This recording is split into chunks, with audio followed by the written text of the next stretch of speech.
embargo de declaração, né?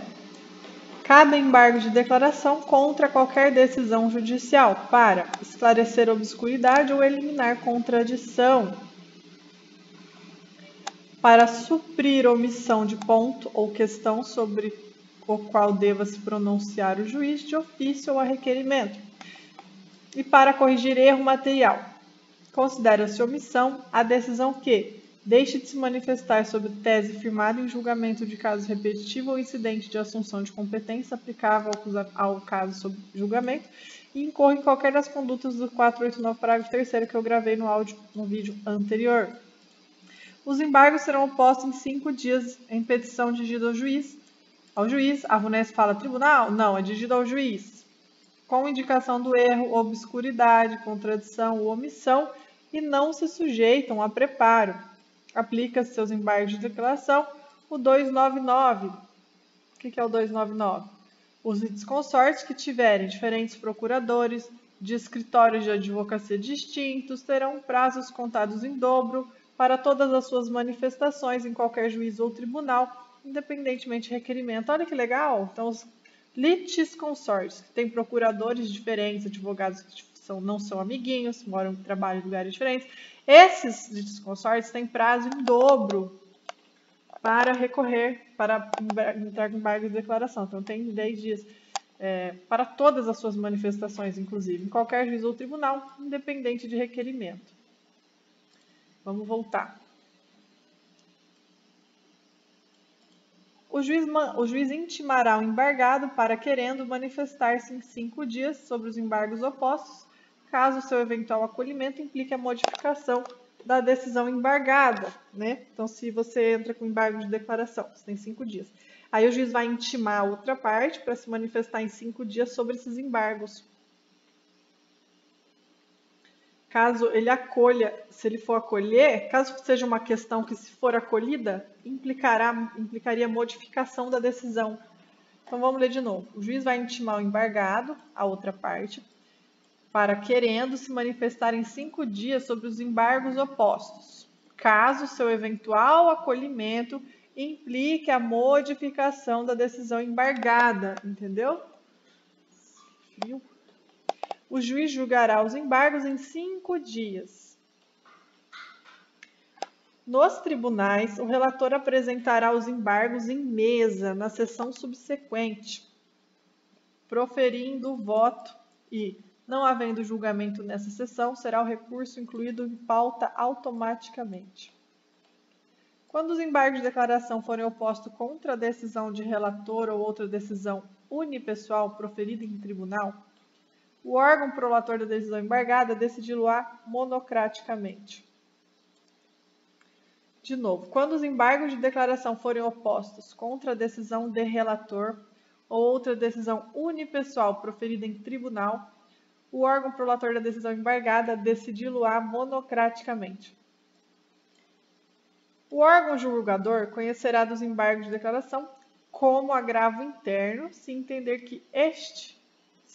ser este o recurso cabível, desde que determine previamente a intimação do recorrente para, no prazo de 5 dias, complementar as razões recursais de modo a ajustá-las às exigências do 2021. Então, o órgão julgador conhecerá dos embargos de declaração como agravo interno, se entender ser este o recurso cabível, desde que determine previamente a intimação do recorrente para, em 5 dias, complementar as razões recursais de modo a ajustá-las às exigências do 2021. Parágrafo 1º. 2021, parágrafo 1º fala: na petição de agravo interno, o recorrente impugnará especificamente os fundamentos da decisão agravada. Ó. Tá, volta aqui. Então, que o órgão julgador conhecerá o embargo de declaração como agravo interno, se ele entender que é agravo interno, desde que determine previamente a intimação do recorrente para, em 5 dias, complementar as razões recursais e ajustá-la ao caso do agravo interno, que é especificar os fundamentos da decisão agravada. Caso o acolhimento do embargo de declaração implique a modificação, aqui já acolheu, ó, aqui já teve julgamento do embargo de declaração. Aqui nesse segundo aqui, Não teve acolhimento ainda. O juiz, achando que pode alterar, ele pede para o embargado se manifestar.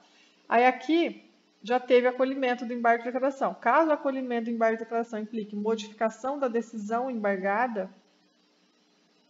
imagina que o acolhimento dos embargos de declaração implique modificação da decisão embargada.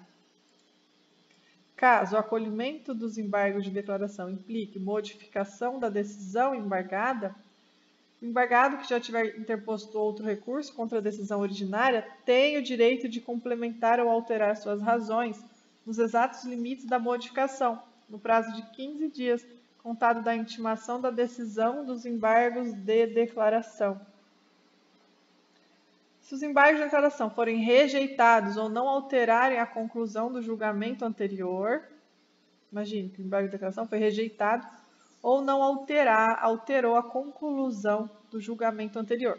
Não aceitou teu embargo de declaração e o julgamento desse embargo não altera em nada, né, a decisão. Então, o recurso interposto pela outra parte antes da publicação do julgamento de declaração, antes da publicação do julgamento do embargo de declaração, já pode ser processado e julgado independente de ratificação, porque não alterou nada. De novo, se os embargos de declaração forem rejeitados ou não alterarem a conclusão do julgamento anterior, o recurso interposto pela outra parte antes da publicação do julgamento dos embargos de declaração será processado e julgado independentemente de ratificação. Consideram-se incluídos no acórdão os elementos que o embargante suscitou. Considera-se incluídos sim no acórdão os elementos que o embargante suscitou. Considera-se incluído no acórdão os elementos que o embargante suscitou. Considera-se incluído nos acórdãos os elementos que o embargante suscitou, para fins de pré-questionamento. Considera-se incluído, para fins de pré-questionamento. Lembra que tem um vídeo falando sobre isso, né? Pré-questionamento ficto. Então, considera-se incluído Consideram-se incluídos no acórdão os elementos que o embargante suscitou para fins de pré-questionamento, ainda que os embargos de declaração sejam inadmitidos ou rejeitados, caso o Tribunal Superior considere existente erro, omissão ou contradição ou obscuridade. Considera-se incluídos no acórdão os elementos que o embargante suscitou no embargo de declaração, para fins de pré-questionamento, ainda que os embargos de declaração sejam inadmitidos ou rejeitados, caso o Tribunal Superior considere erro, omissão, contradição ou obscuridade. Esse artigo é muito legal, porque vamos imaginar, a Ana Rita aqui em Casa Branca deu uma sentença. Você entra com embargo de declaração. Não, aqui é no acórdão. O Tribunal de Justiça fez um acórdão, você entra com embargo de declaração no Tribunal de Justiça e eles negam o seu embargo de declaração. Só que aí você vai entrar com recurso extraordinário e eles vão falar que você não tem condição, não vai aceitar seu recurso por falta de pré-questionamento, um exemplo. Não pode, porque considera-se um pré-questionamento ficto, entendeu? Considera que está incluído no acórdão os elementos que você usou no embargo de declaração para fins de pré-questionamento, ainda que eles não aceitem seu embargo de declaração, sejam rejeitados, caso o Tribunal Superior considere existente um erro, omissão ou contradição ou obscuridade. Entendeu? Esse artigo eu tenho um vídeo falando sobre ele, depois a gente procura qual questão que é. E escuta de novo, que ficou muito legal a explicação desse 1025, ficou muito top. Os embargos de declaração não possuem efeito suspensivo, ou seja, a sentença continua valendo e zero prazo para interposição de outro recurso. Começa a contar do zero, mas a sentença continua valendo. Você entrou com embargo de declaração, a sentença continua valendo. Não interrompe o efeito a sentença não para de valer. É isso que quer dizer, tá? E agora, o que zera é o prazo para interpor o recurso. Agora, a força da sentença, a eficácia da sentença continua valendo quando você entra com embargo de declaração.